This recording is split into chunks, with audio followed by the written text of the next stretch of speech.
about to go down.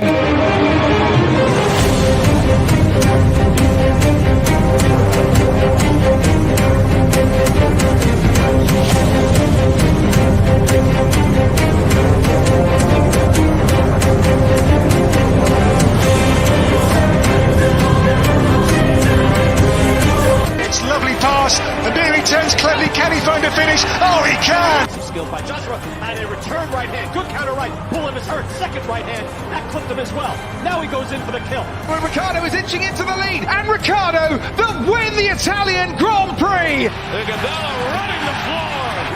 Still leading the way with Canada in there too, with the Netherlands.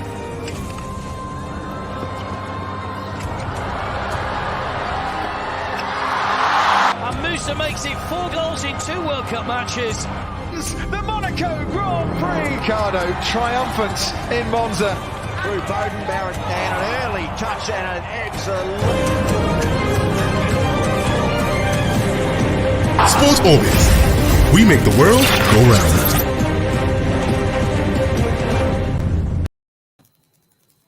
Hello, good afternoon. Welcome to Sport Orbit on Leadership TV.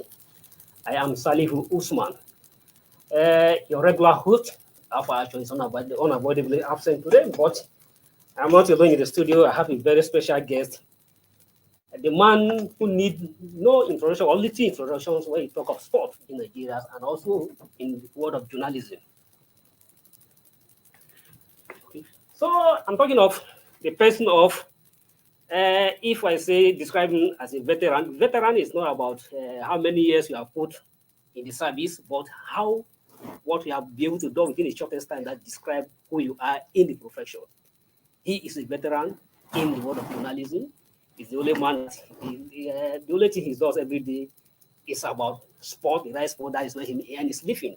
I'm talking of Ikena Okonkwo, Secretary, Sports Writer Association of Nigeria, F6 chapter, and a prong editor in Blueprint newspaper. Mr. Ikena, welcome. Good afternoon.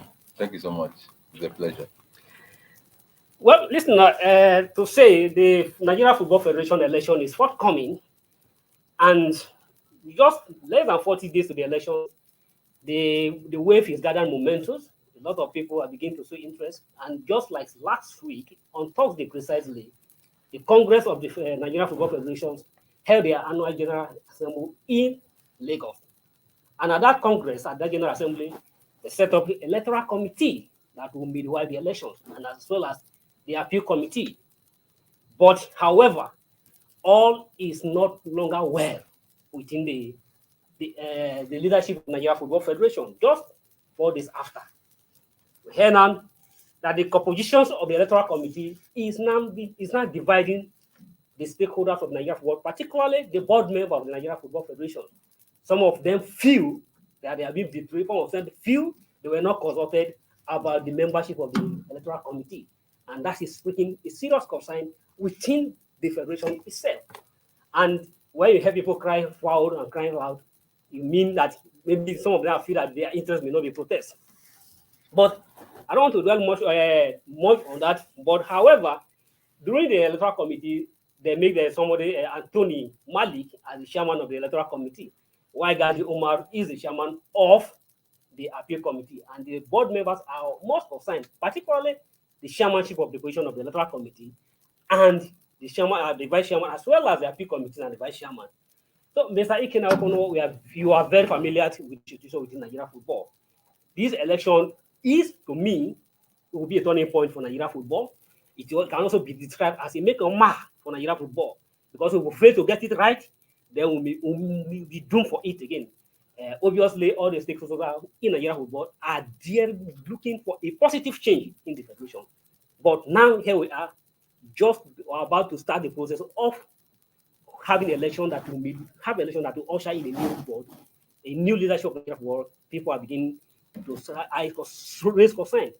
What is your perspective, your view about the whole issues in Nigeria football, and what your expectation at the forthcoming election?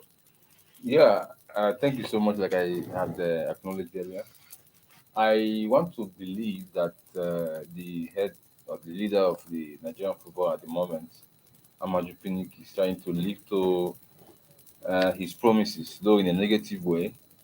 In an interview he granted that went viral some 2 weeks ago, he did say that he was not interested in contesting or recontesting, uh, but he would be interested in who succeeds him, and then he will not. He wants to, from time to time, intervene and not interfere. Yes. Well, these are words, use of words. However, he has shown that he wants to interfere or intervene. Of course, also with the steps he's taking.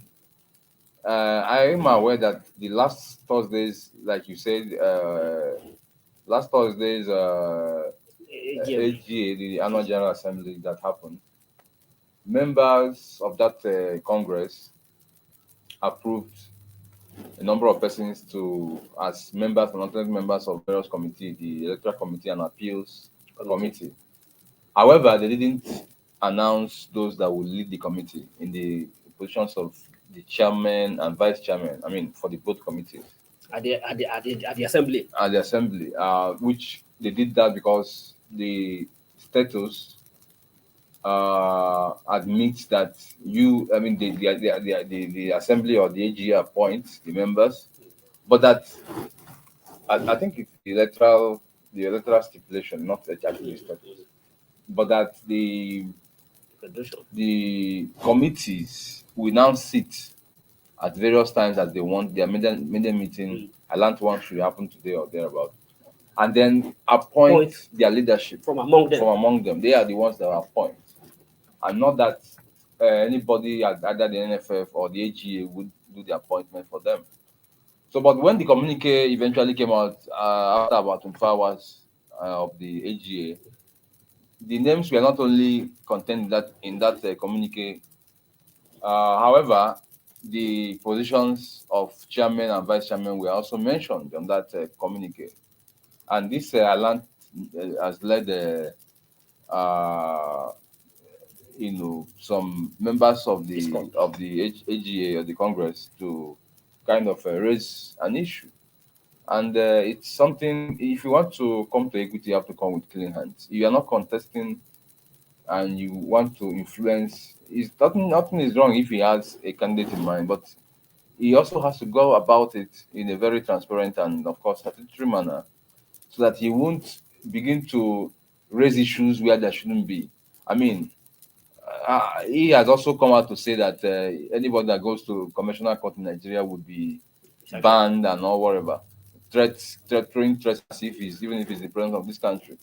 I mean, if you don't want people to go to court, you also do what you need to do to prevent people from, because court is the last place, as they say, last hope of the common man. I mean, if nobody is to speak for you, the court is there to, make your voice heard, not just make your voice heard, and they also, protect your interests and the interests of the available rules that apply in every sphere of life. Okay, just like you say in that is same local palace. If you don't want a child to cry, don't be the child. Yes. If you don't want, you want people, you are threatening people not to go to court when they are aggrieved. That means don't even navigate or take any route that will lead them to have dissatisfaction in the process. And but looking at this, just like I said earlier, this election definitely will define the future of Nigerian football. Because at the moment, a lot of people had dissatisfied with the way and manners Nigerian football is being operated and the way it's being run. We are a country who pride ourselves as a football nation, but actually there's nothing to show that yes, we are there. Even within the continent, we are no longer a force to reckon with when it comes to the game of football. And definitely this will provide opportunities for us to set it right, to reset our movement. But looking at now, we're about to start a process. And now people are raising eyebrows about this process. Do you think this may insist on we not having a credible election because the way it's going now? Of course, the signs are already coming up. I mean, you do not follow the rules. It means you are also ready to go desperate. And of course, once there is desperation in the process, it also will raise so much questions on accountability. It will raise questions on, um, what is right not being done, and of course, it will also bring about some doubt, cast doubt on how will the whole thing turn out to be. Uh, he just needs to respect himself. I mean, people have occupied opposition. I'm talking about Amaju Pinnick. People have occupied that position in the past, and they left with integrity, and they left, and they are still respected. They are still reckoned with. He shouldn't make himself look like Yeah, following. a spoiled child who everybody tries to distance him or herself from. He should be able to think of him leaving a legacy, because he doesn't know what future will throw up for him, and to just be that this position that he is holding, which will be elapsing by 30th of September 2022 actually, will be the stumbling block to that which God has put for him in the future. So the signs are already there, except, of course, the federation quickly retrace its steps, and of course lead the right. But what me, I have some different view as concerning this. The assembly, that the Congress of Nigeria Football Federation, approved those names. But don't think that even the people have already risen eyebrows. Don't think that give a benefit of doubt to the person of Anthony Malik and the Omar, who have been either the federation on their own decided to appoint them contrarily to what are supposed to be by the committee appointing themselves. Don't think that they exercise hold their thoughts for now and watch to see where this leadership of the leaders of this committee will do before raising eyebrows about their application. Yeah. I actually tried to speak to some members of that AGA. Basically the club chairman who form major part. The club chairman about 37 out of 44 member of the Congress. So I tried to speak to one or two persons at yesterday, Monday, to react to the issues. So basically, and summary, they said that appointment does not stand as long as the rules are concerned. So that what happens is that whenever the committees actually, because there are two committees right now, whenever they decide to sit, they will appoint. They should be able to appoint whoever they want to lead them. I mean, the vice chairman and the chairman. It doesn't matter whatever the NFF puts to the public. I mean, it's kind of non-void, except if the committee again agrees with what the NFF had done. Well, thank you very much. That means we have to wait till the committee that's likely going to meet today or tomorrow, and we'll see the outcome of their own decisions at the end of the day. And we hope that the committees are also Nigerians and they are listening to what the Nigerians have seen already. So, and then for the interest and for them to even stand with their integrity to ensure that people to stand neutral, to appear neutral and independent of the NFF Federation, they need to take a decision that will be in the interest of the general public at their own meeting, either today or tomorrow. But at the same time, today again, one of the front runners hoping to take over from Amaju Pinnick as the president of Nigeria Football Federation, the former general secretary of Nigeria Football Federation, Barrister Musa Amadu, also declared his interest today to run for the office of the NFF president. We'll talk that when we come back after this short break.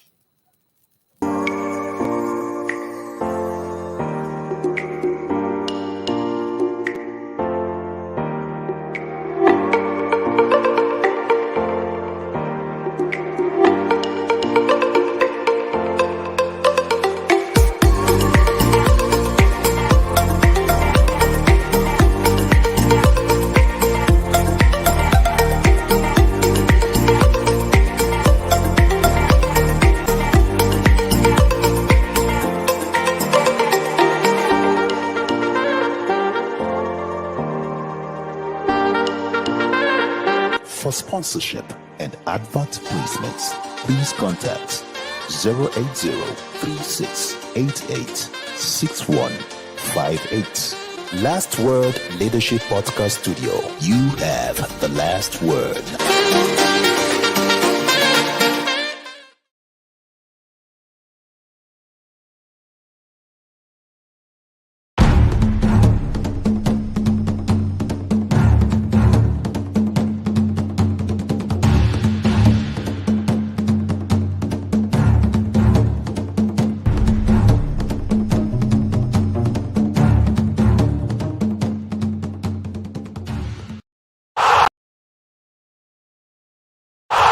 Sports Orbit.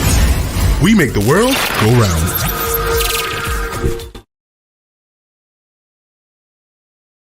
Come back from that short break. My guest, Mr. Ikena Okoko, Secretary, Sports Writers Association of Nigeria, FC chapter, is still very much around. Like I said before we went to the break, Barrister Musa Amadu, the former General Secretary of the Nigeria Football Federation, today declares in Abuja declares the interest to vie for the office of the President of the Nigeria Football Federation. He made a lot of promise, but although we are not here to speak for him, but let me just ask Mr. My guest, what is his view about Musa Amadu's intention to contest for the President of Nigeria Federation? We are not here to sell the candidate, but what do you feel about him? What you see today? Yeah, Musa Amadu is a person that is already is a system person. If I was some really say anything about him, he knows the system. He's been in the system. He's still in the system because I mean, just few months ago he resigned as the chairman of the disciplinary committee of the NFF, having served as deputy general secretary and of course general secretary eventually, and before he resigned over controversial money issues and all of that. So if his integrity or his person is anything to go by, I mean, human being, they say human character is most probable than predictable. If anything to go by, but based on what he has never, knew about him in the past, it's expected that if he eventually wins, he'll be able to, put Nigerian football on the pedestal that it used to be, pedestal of structure that is not. Mr. Kina, I'll cut you just so that I will look as if we are selling the candidate on the platform. But however, yes, we have spoken about Musa Amadu, but some people also of the opinion that Musa Amadu is with the part of the corruption process that we have created in Nigeria football.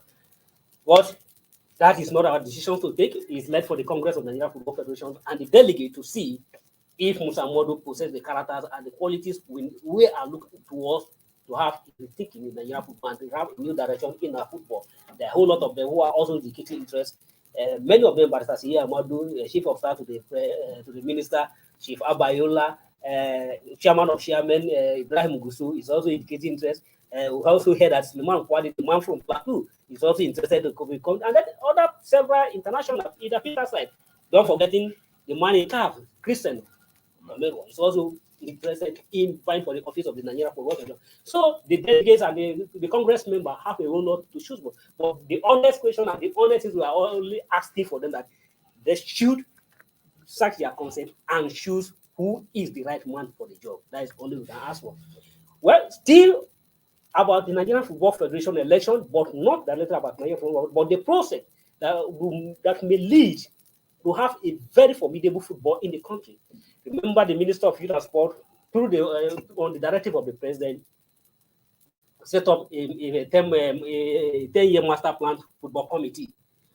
That committee submitted their report to Minister some weeks ago, and today they presented their report to the President of the country, President Muhammad Buhari. And President Muhammad Buhari at that presentation said that football is a national asset. And they will not, I use this word, they will not take lightly with anybody try to undermine the development of football.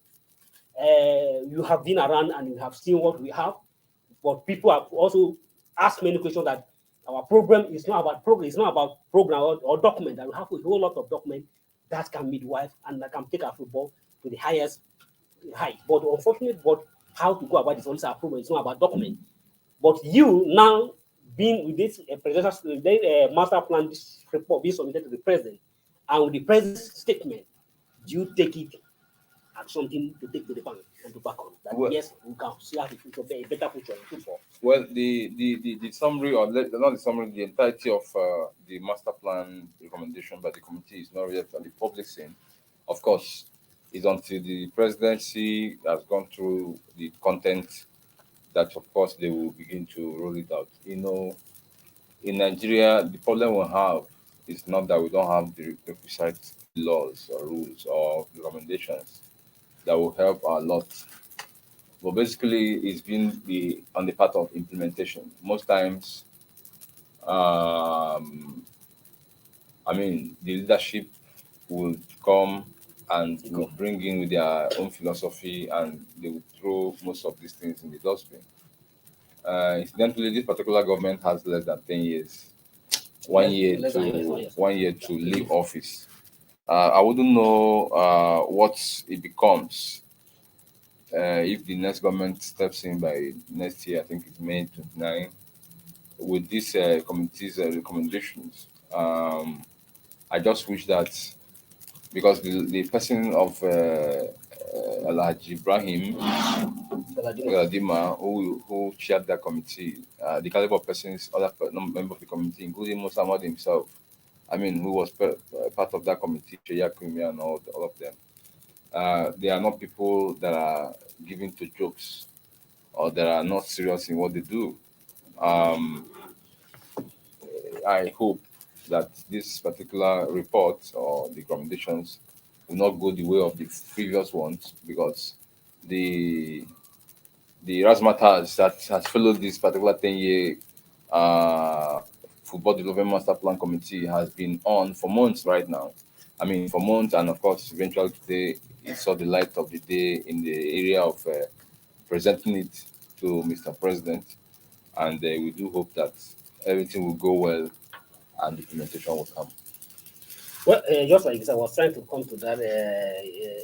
Our problem is that we have always have the issue of when one administration comes, they come with their own ideology, they come with different view, come with their own way how to do things, and when they leave, that will be the end of that era. And at the same time, looking at the present administration of sport in Nigeria, led by Mr. Sanjay Dare, is to me, in my opinion, it's like he's trying to show much. You remember they have a sport industry policy program, and here we have another master 10-year master plan. So you have for football. So the sport policy program, are you saying that in that particular, are you saying that football is not part of the sport policy that you also pursuing? It's like two things, two documents coming at the same time. Yeah, I wouldn't know all of this. Because football is also sport. His idea, but you see, I see in him a young man who wants to make a statement, who wants to make an impact that is enduring. Yeah, it might look like kind of reproducing what should be in that sports industry policy. Perhaps the policies in that sports whatever didn't centrally capture. Football, like the president mentioned today, is the king of sports in Nigeria. Is a sport that every Nigerian is associated with. Virtually every Nigerian. I mean, few people probably may not have it, but the majority of Nigerians, they are associated with sport. They have that passion. They have that zeal to want to know what's happening. If Super Eagles are playing, if Super Falcons are playing, any of the football teams, the Falconets just crashed out of their own under 20 World Cup. I mean, many people were like passionate why they were expecting them to get to semi-final and of course probably win it. But the way it went. So football being the center of every other sports in Nigeria, is where the focus is, and that is probably the reason why the minister, wanted to narrow it down to make sure that something is provided for, especially from the grassroots point of view, because the current NFF had abandoned that area. Okay, then you have expanded the idea further by saying going to the grassroots. But looking at this present government of APC led by President Muhammad Buhari, they are in the Saudi Arabia, they are 8 years now going. But looking at their antecedents and what they have the last 8 years, do you think that, and having the small master plan, do you think President Muhammad, from his body language, always say what he has done, have that zeal, that determination, even within 1 year half, to initiate that implementation? One of the items on that master plan is to the one that the commission that expanding NFF Congress.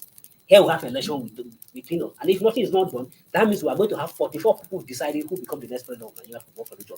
Do you think President Muhammad will, based on his language and what he has done in his interest in football in the last 8 years, he have that due and that determination that this thing must be implemented before starting implementation before? I just read the press release that was issued on the presidency. I mean, he mentioned that the implementation will come in phases. So I don't know how possible it is to implement because the Nigerian Football Federation election is about 5 weeks. So I wouldn't know how that is possible. But of course, he will discuss with stakeholders and know the path possible within the next 7-8 months that he has in office. And of course, get going with them. Well, and then, just like you said, anytime the Super Eagles are playing, Nigerians are also passionate. And from the so that just break up the Nigerian football, the Super Eagles is going to take on the Algeria national team in the friendly match. Well, both teams are now going to the World Cup, isn't it? And is that a part of our rebuilding process? Because we are thinking of a rebuilding process. Playing on Algeria, is that a part of our rebuilding process? Yeah, the coach will be using it to fine-tune his plans. Qualifiers are here. Both the Nations Cup qualifier and, of course, very soon, World Cup qualifiers again will start. So he's using it to try to rejig and, of course, build his team ahead of these competitions coming. Well, before we go, yesterday there's a big match that was played yesterday in the Premier League, Liverpool, Manchester United, and that match it's like Manchester United must get a result in that match, and which they try and get the result. Do you think that what Manchester United did yesterday against Liverpool was a true reflection of what Manchester United is this season? It depends on their spirit going forward. Casemiro has arrived from Real Madrid, so they are trying to get some things coming. Ronaldo and Maguire were kept aside to see, so the new coach of Sport, Ten Hag, is trying to do a lot of rejigging, a lot of restructuring to see how the club, breathe the fresh air, because since the past 1 season plus, it's been stumbling and all. So I believe that very soon they should be able to get it right. Then from the Liverpool perspective, Liverpool would have to win this season. Yeah, they probably mistakenly sold that money. They probably underrated his impact, and when the way they did, they left him to go to Bayern Munich, where he's currently firing from one cylinder. So it's their own undoing, if you like. They went and bought the other millionaire that is currently booked. I mean, serving his match ban, had a red card, that match. So it's their undoing, and they should be able to find a way around it. Well, they call themselves Never Walk Alone, Urina Red. We heard it from Mr. Ikena Okonfo say this is your own doing for allowing Sadio Mane, a proud African footballer, to go on the way of Bayern Munich, and now the Bayern Munich are reaping heavily from his service. That is the most we can take on to this edition of the Sport Orbit. Mr. Ikena Okonfo, I can't thank you enough. Thank you for showing up on to this edition of Sport Orbit. Thank you so much. It's a privilege, and I always grant this. Until you come your way next time, I remain Salifu Usman. Thank you. Thank you for watching. For sponsorship and advert placements, please contact 080-3688-6158. Last Word Leadership Podcast Studio. You have the last word.